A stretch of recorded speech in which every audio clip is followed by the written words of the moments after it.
Pasal 2. Pada masa yang lampau di antara umat Allah telah muncul nabi-nabi palsu. Begitu juga di antaramu akan muncul guru-guru palsu. Mereka akan memasukkan ajaran-ajaran yang tidak benar, yang membinasakan orang, dan mereka akan menyangkal penguasa yang sudah membebaskan mereka. Dengan demikian, mereka mendatangkan kebinasaan atas diri sendiri, yang akan menimpa mereka dengan cepat. Meskipun begitu, banyak orang akan mengikuti cara hidup guru-guru palsu itu yang dikuasai oleh hawa nafsu mereka. Dan perbuatan guru-guru itu akan membuat banyak orang menghina jalan benar yang menuju kepada Allah. Karena mereka serakah, maka guru-guru palsu itu akan menceritakan kepadamu cerita-cerita yang dikarang sendiri untuk mendapat keuntungan dari kalian. Tetapi pengadilan untuk menjatuhkan hukuman ke atas mereka sudah lama disiapkan, dan kebinasaan yang sudah ditentukan untuk mereka sedang menantikan mereka. Malaikat-malaikat yang berdosa pun tidak Allah biarkan terlepas dari hukuman, melainkan dibuang ke dalam neraka. Mereka dimasukkan ke dalam jurang yang gelap untuk ditahan di sana sampai hari pengadilan. Begitu pula dengan dunia di zaman dahulu. Allah tidak membiarkannya terlepas dari hukuman. Allah mengirim banjir besar ke dunia orang-orang yang jahat pada waktu itu. Hanya Nuh bersama dengan 7 orang lainnya saja yang diselamatkan, karena Nuh menyiarkan berita mengenai hidup yang berkenan di hati Allah. Sama juga halnya dengan kota Sodom dan Gomora. Allah memusnahkan kota-kota itu dengan api supaya menjadi contoh tentang apa yang akan terjadi dengan orang-orang yang jahat. Tetapi Lot diselamatkan karena ia menuruti kemauan Allah. Ia sangat menderita karena kelakuan yang tidak senonoh dari orang-orang bejat. Di tengah-tengah orang-orang semacam itu, Lot yang baik itu hidup dengan batin tersiksa karena tiap hari ia melihat dan mendengar perbuatan-perbuatan mereka yang jahat. Jadi Tuhan tahu bagaimana menyelamatkan orang-orang yang menuruti kemauannya bila mereka menghadapi cobaan-cobaan. Dan Tuhan tahu bagaimana menyimpan orang-orang yang jahat untuk disiksa pada hari pengadilan. Khususnya orang-orang yang menuruti keinginan-keinginan hawa nafsu mereka yang kotor dan yang menghina kekuasaan Allah. Begitu berani dan sombongnya guru-guru palsu itu, sehingga mereka tidak segan-segan menghina para makhluk yang mulia di surga pun.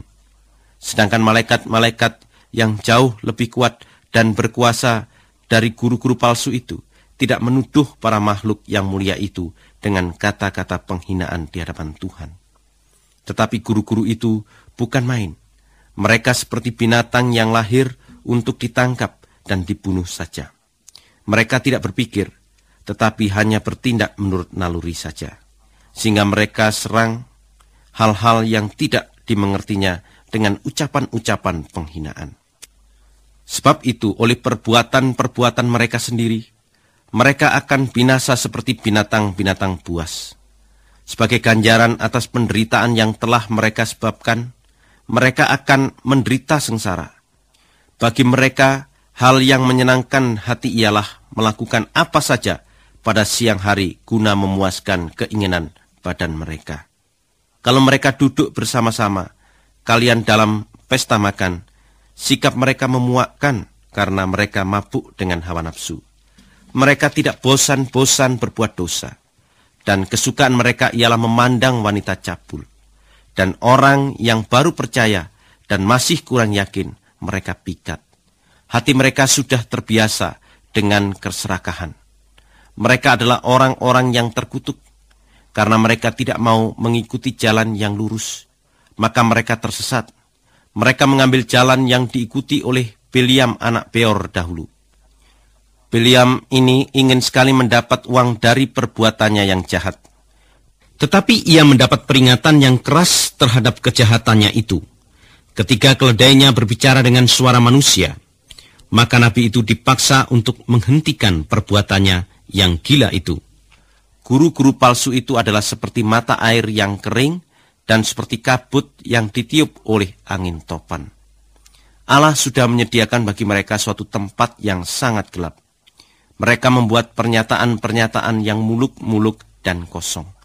Nafsu yang cabul dipakai oleh mereka guna menjerumuskan orang-orang yang baru saja mulai terlepas dari lingkungan orang yang hidup sesat. Guru-guru palsu itu menjanjikan kemerdekaan kepada orang-orang itu, sedangkan mereka sendiri diperbudak oleh kebiasaan-kebiasaan yang merusak manusia. Sebab kalau orang dikalahkan oleh sesuatu, maka ia hamba dari yang mengalahkannya itu. Orang yang mengenal Tuhan dan penyelamat kita Yesus Kristus sudah terlepas dari kuasa-kuasa dunia yang mencemarkan manusia. Tetapi kalau kemudian ia terjerat lagi sehingga dikalahkan oleh kuasa-kuasa itu, maka keadaan orang itu pada akhirnya lebih buruk daripada sebelumnya. Lebih baik orang-orang semacam itu tidak pernah mengenal jalan benar dari Allah, daripada mereka mengenalnya tetapi kemudian tidak mau mengikuti perintah-perintah yang diberikan Allah kepada mereka. Apa yang mereka lakukan membuktikan kebenaran peribahasa ini.